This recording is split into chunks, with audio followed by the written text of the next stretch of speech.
Bo'g'imga quyilgan qonni ma'lum bir vaqtgacha so'rilmay turib qolishini hisobiga ham holat bo'lishi mumkin degan shubhamiz bor.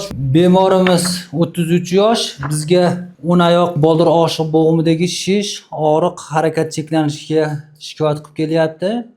Bo'g'imda qatib qolishga, oyoqlardagi shishni qaytmasligiga shikoyat qilib kelyapti. Anamizdan so'raganimizda Rossiya davlatiga ishlagani borganda, qayta ishlash jarayonida daraxt oyog'iga to'piq sohasiga tegib travma olgan. Shundan keyin o'sha yerdagi Rossiya davlatidagi mahalliy vrachlar konsultatsiyasida bo'lgan 2 hafta davomida gipsli bog'lamda davolangan. Hozirda mahalliy ko'rganimizda haqiqatan ham boldir oshiq bo'g'im sohasida shish, og'riq, to'qimalarni qotib qolishi, aktiv passiv harakatlarning to'liq cheklanishi, bosganda og'riq bo'lishiga, oyoq kafti ishga shikoyat qilib keldi.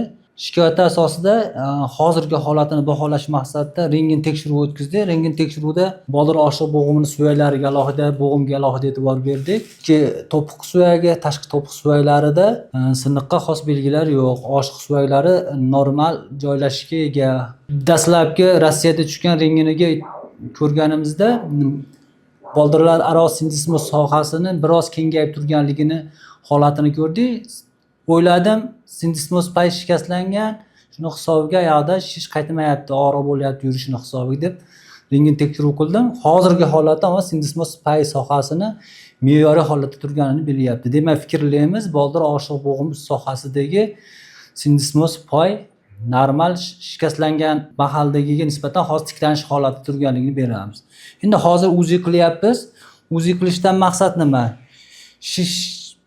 Shishni keltirib chiqaruvchi sabablardan bittasi qon tomiriga bog'liq bo'lgan holat, bo'g'imga quyilgan qonni ma'lum bir vaqtgacha so'rilmay turib qolishini hisobiga ham holat bo'lishi mumkin degan shubhamiz bor. Shunga asoslanib fikrimizni isboti tariqasida rentgen qildirtiryapmiz. Shuni bir qator ko'ramiz. Hozir UZIchi mutaxassis bilan shunga oydinlik kiritish maqsadida UZI tekshiruv qilinyapti.